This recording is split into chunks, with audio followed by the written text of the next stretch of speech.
So in the factory method pattern example, what is the relationship between shape factory and factory pattern demo? So factory pattern demo is just the name of the application.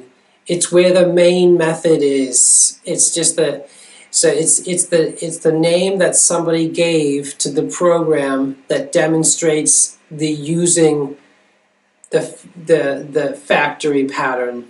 You could rename that to whatever you wanted.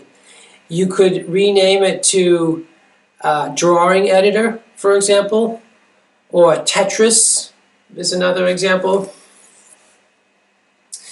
Can you point out each participant factory product name in the shape example, please? I think that would be a good exercise for you guys to do at home, actually. I think that would be a good homework exercise. I don't want to dwell too long on the factory material because I want to get through the some of the other patterns, right? And maybe I can end a little bit early. So another pattern is the adapter pattern. It's not too difficult to imagine. This pattern involves a single class which is responsible to join the functionalities of independent or incompatible interfaces. The way it's stated here, it's an interface between interfaces, right? So we have a class adapter relies on multiple inheritance, and we have an object adapter that relies on object composition. But really this could also be thought of as an adapter interface, actually. So here's an example from the adapter pattern. We have a media player. That's the main. That's one of the interfaces, right? And it has a play method, right? So an audio player device that can play MP3 files only and wants to use an advanced audio player capable of playing VLC and MP4 files. So here's our audio player, and it has as a member variable the media adapter, and it also has a method called play, right? And that handles the MP3 files. So it creates a media adapter class, right? And that media adapter class has an advanced music player member variable, and that advanced media player can support these more advanced file formats like VLC and MP4. So the advanced media player interfaces with an MP4 player and a VLC player, and the class that handles this communication between the regular audio player and the advanced media player is the media adapter pattern, right? And you can see if you look carefully,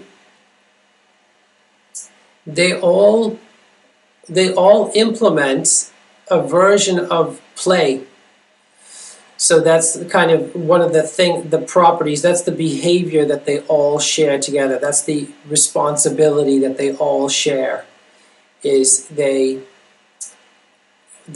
implement this play method, essentially, right? And all of the play methods have a string, which is the file name, and return void, which does not follow that returning void does not follow Bob's debugging guidelines. You should always return true or false, because play can fail, right? You can try to play something and it fails. In that case, you'd want to return false. Anyways, that's just a side note. And because I also struggle to remember the UML notation, I've made some notes here. A solid line indicates association and a dashed line indicates dependency, right? Okay, another very common pattern is the observer pattern. It's kind of a funny image with the camera on the side of the glasses. The observer pattern is used when there is a one-to-many relationship between objects, such as if one object is modified, its dependent objects are to be notified automatically. That is quite a common behavior. Very, very common. So you can think of the behavior of news, right? Based on the behavior of news. A newspaper publisher goes into business and begins publishing newspapers. You subscribe to a particular publisher, and every time there's a new news story, you get notified.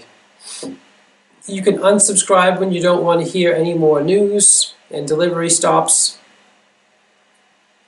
But the point is, there's a one source of news, and then there are several observers that are waiting to hear the news and need to be notified whenever something changes.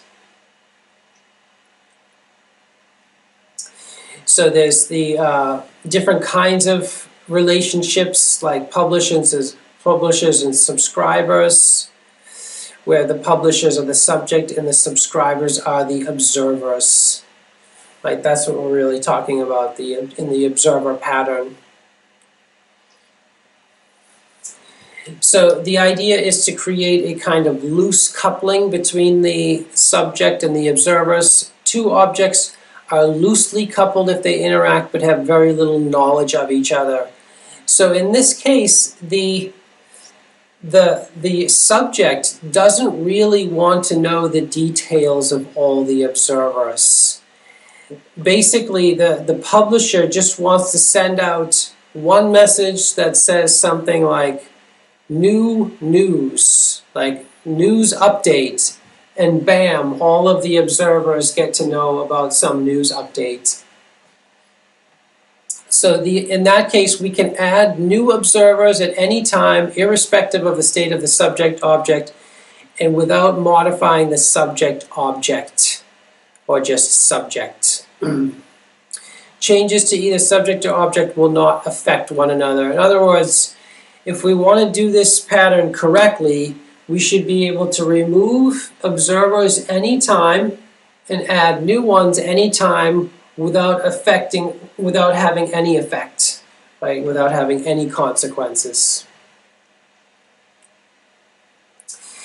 Another example is the weather station.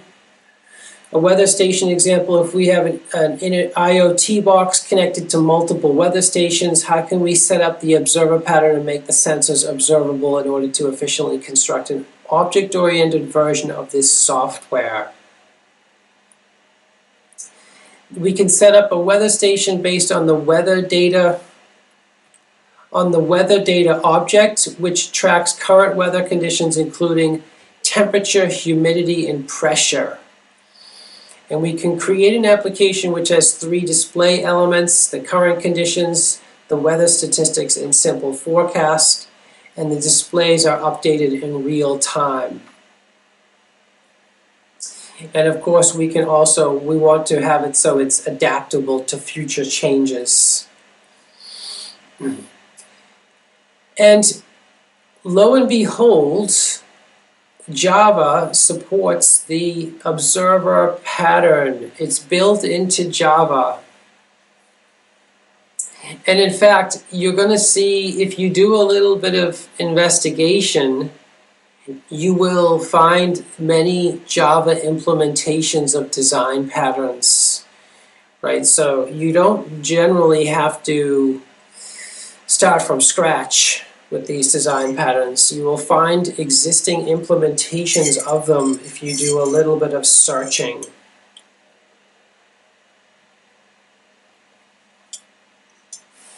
Which is nice. And one of the most popular ones is this MVC, Model View Controller. I don't actually like the name of this pattern. I don't think the name is very intuitive.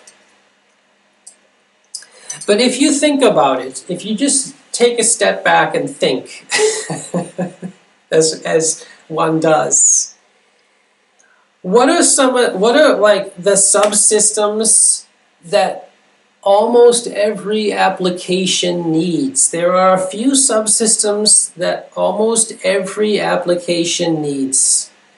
You need a piece of the application that communicates with the user, right? The GUI subsystem, for example, or the user interface subsystem. You need a piece of that application dedicated to communication with the user. That's one part of almost all programs, not all programs, but all desktop programs and all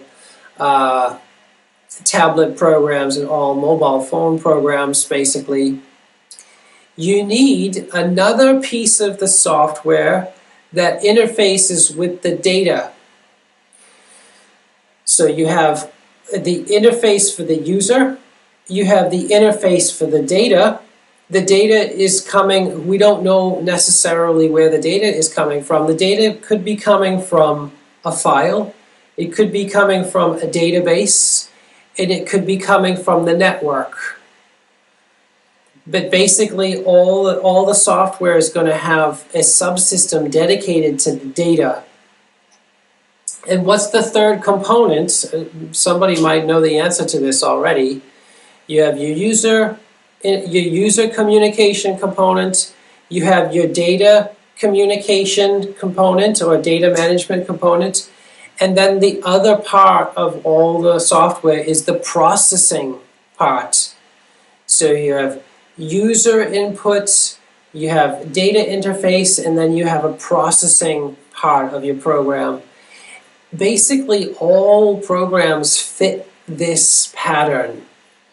And MVC is basically a slight modification to this pattern that every piece of software fits, right? But it doesn't use those terms. It's using these terms, model view controller.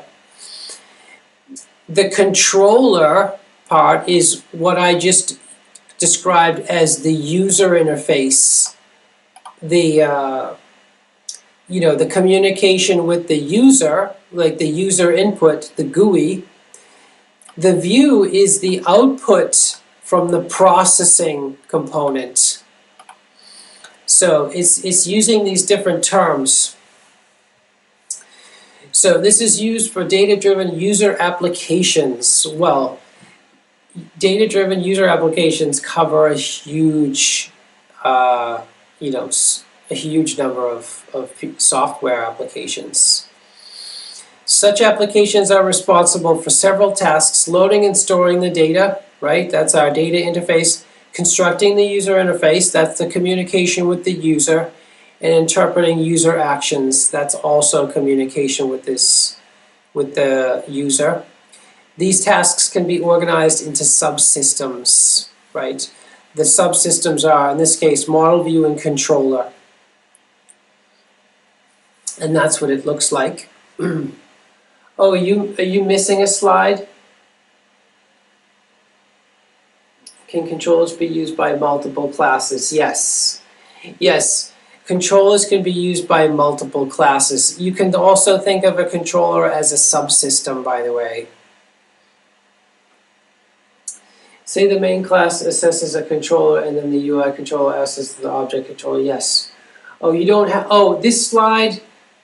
You don't have this slide. Okay. If you don't have this slide, it's not the world's most important slide, so don't worry about it. Oh, I see, I see. I need to upload the latest version. I see. I forgot to upload the latest version to Moodle. Please, somebody remind me to upload the latest version to Moodle. Yeah.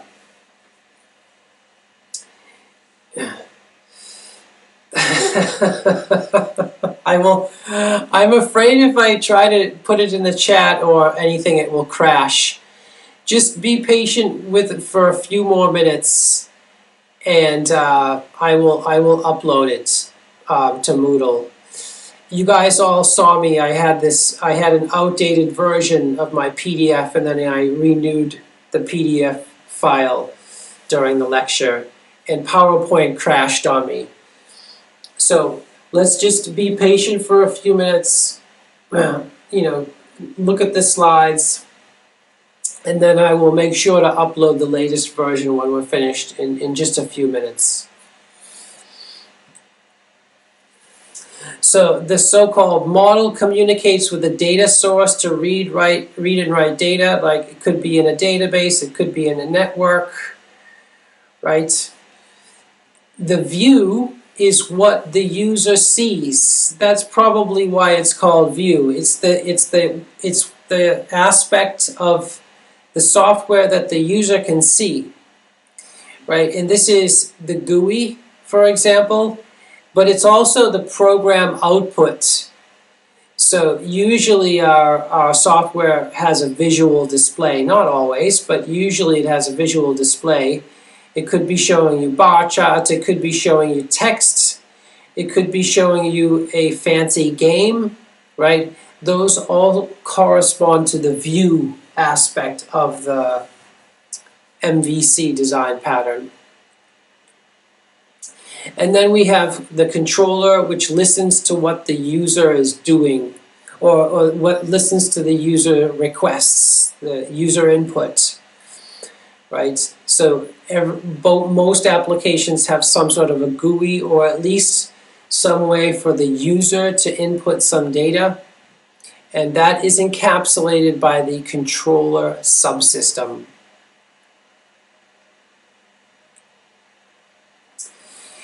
Okay, so this is a very common design pattern, right? It organizes the classes into a logical organizational structure or design structure. It helps the development by splitting up the responsibilities in the classes into different components that you could implement as a team, right? Assign different team members to different components. In theory, it decouples the data processing from what the user sees, and therefore, if it's done really well, you can, for example, swap your database for a new database without affecting what the user sees. Or you could maybe swap the database for a network, and therefore not break everything. So that's one of the strategies. One of the ideas is to decouple these subsystems from each other so that they can be upgraded without breaking everything. So in theory, the pattern of behavior is the response to user inputs or the controller, right? And are independent of the visual geometry, that the output from the processing. The controller contacts the view to interpret what an input event should mean in the context of the view. In practice, the view and controller are very closely coupled. In many instances, they're combined actually. So what the user inputs and what the user gets back are often overlapping. So they sometimes get squashed together, and that's what it looks like if the view and the controller are closely coupled. Sometimes they're really in the same subsystem, or in some applications, really you can't separate them.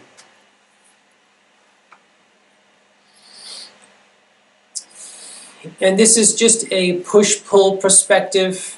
This is like the controller, remember, corresponds to the user, what the user inputs. So if the user makes a modification, that information can be sent to the view, or it can be sent to the model. And generally, the model corresponds to the processing subsystem that I mentioned, or the database coupled with a database. And when that is finished, it pushes its updates to the view subsystem. So that's kind of a push-pull view of the MVC design pattern. So this is that same thing said in words. As soon as the model changes, it notifies all the views. When a view needs to be updated, it asks the model for new data, right? And you can imagine if this was done on a large scale, then we want to also incorporate the observer pattern here. So the observer pattern has this push architecture to it. Okay, so what do I mean by views? Views are what the user can see. So the user can generally see the software. Usually it's visible if they're using it, and it's what the user can see. So in this example, let's say Adobe Acrobat Reader, the view corresponds to the PDF file. I can see this PDF window. All this data is stored in a file, and then the PDF reader renders the data onto the screen, and that screen is the view. Hopefully that makes sense. It's what the user can see, actually. Another way to think about it is it's visual output. So every program has a lot of programs have user input. You send the user input to be processed, and then the model outputs something. And it's the view is the output from the user input plus the model. I hope that makes sense. So it's like the output from the program. The output from I'm using Acrobat Reader right now to present this information. The output from Acrobat Reader is a set of pages, a set of digital pages that I can see. In this case, the view would be corresponding to the digital pages that Acrobat Reader shows me. So it's a collection of digital pages. I hope that helps answer that question. You can think, when you see the word view, you can also think of the word output. Like, what is the program output? What does it deliver? You know, that's the goal of all the software, is to deliver something. Okay, here's an example involving traffic and traffic signals, of MVC being applied to traffic and traffic signals, or software that controls the red and orange and green lights and traffic lights. So in this case, the model is responsible for storing and knowing about the current state of the traffic. Like, do we have heavy traffic? Do we have light traffic? What time of the day is it? It knows the current direction of the traffic, and it's capable of skipping a light cycle. So the green, red, orange, or is it yellow? And it also knows if there are cars waiting at a red light or pedestrians waiting at a red light. That's the model. The view is, again, what the user can see. So it conveys information to cars and pedestrians in a specific direction. Those are the lights, right? The lights are the view in this case, because we can see the lights. If we're driving a car, we see the lights. If we're walking, we see the lights. Whoever wrote this slide forgot about the cyclists. The cyclists can also see the lights. And then the controller is aware of the model's current direction and triggers methods to notify the model that the state could change. So this could also encapsulate, for example, when a person presses a button, you know, on the traffic lights. They arrive at a traffic light and then they press a button that says, "Hey, I'm here, traffic, and now I want to be able to cross the street," for example. Here's a matrix view of how the information is categorized. So this is the responsibility in the first column, and then these are the three columns that correspond to who is responsible for this. So detecting cars and waiting to enter the intersection, that's the controller responsibility, right? That's the input, you could say, user input. Traffic lights to direct car traffic, that's the output, right? The output from this design pattern is the flashing lights, right? You have to change the colors on the lights. Regulating the valid traffic movements is the model, is the responsibility of the model, so that's the processing subsystem. The manual override for particular lights, that's a controller. That corresponds to that button that I just mentioned, where a person can walk up and press a button and say, "Hey, I'm here, I want to cross the street now." Detecting pedestrians waiting to cross, that's also the controller, responsibility of the controller. Pedestrian signals to direct pedestrians, that's output again. That's again output from the system that is trying to manage the lights. That's the beeping sound. So sometimes when you have a crosswalk, you hear a beeping sound so that people that are blind, for example, that can't see the lights, know that it's safe to cross the street. And then we have like a timer which triggers changes at set intervals. And that's, in this particular example, it's the responsibility of the controller. So in the traffic signal example, these are the different responsibilities. And we could start to think about how to design that in software, right? If we were designing that in software, we would create a class called traffic model. We would create a class called car lights, right?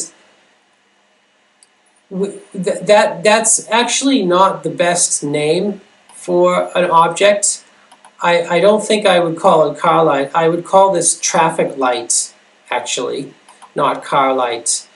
I would call a car light what's attached to a car, not the traffic signals. Anyways, car light is there. Pedestrian light shows the relevant state of traffic model to pedestrians. And then the controller has the following objects: pedestrian button, pretty self-explanatory, car detector, also somewhat light switch, and timer. So that's if we want to actually introduce classes with all these responsibilities. Okay, so wrapping up, I will look at this question, by the way. Useful resources.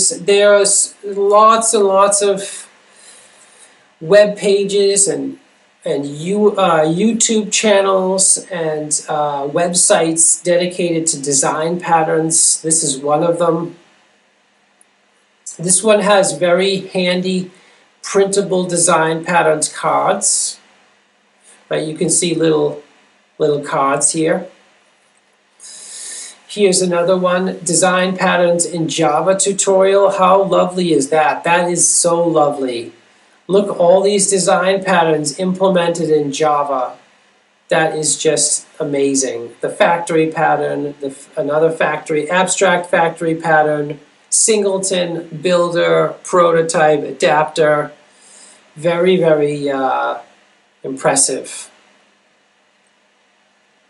Another one, sourcemaking.com with more design patterns, more documentation and tutorials and so on. Okay, so here's a question. So observer pattern is embedded in MVC to allow easy communication between view and control.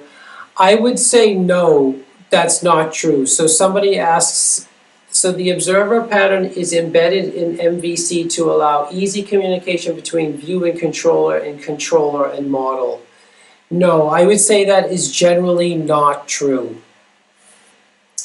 The observer pattern is a special case when you have one central source of information and then you need to notify many other observers. So it could be possible that you have an MVC pattern that has many observers, but it's very unlikely. I wouldn't automatically combine these design patterns. I definitely would not automatically do that. The observer is really a special case when you have one subject and then you have many observers. For example, hundreds of observers, or thousands of observers, or millions of observers, right? In the case of YouTube's a good example. You have, how many users does YouTube have? I have no idea. It's got a lot of users. Maybe it even has like 1 billion users. But YouTube has this notification. So YouTube has some implementation of the observer pattern where, you know, all the users are notified if they have notifications turned on when their favorite new YouTuber uploads a new video. So that's a better example of the observer pattern, I would say. Any other questions? Everybody feels like they got some reasonable introduction to design patterns. I really like how the design patterns follows on from the subsystems and the object-oriented design principles, because they really build on top of each other. It's nice how they all fit together.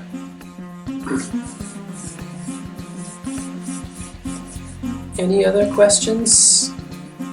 I thought somebody was going to ask me where's King Kenny? King Kenny is sleeping over there. I don't want to disturb him, but he's here.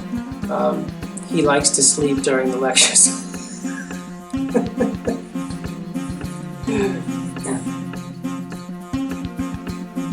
Probably everybody's tired.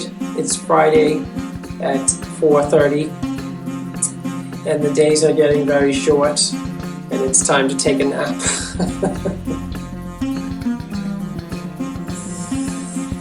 Okay, well, if there are any questions, please bring them to the lab. The lab is a great opportunity to ask questions. That's probably the best time to ask questions, is at the labs. I hope that everybody enjoyed the lecture, and we will talk again soon. Have a nice weekend.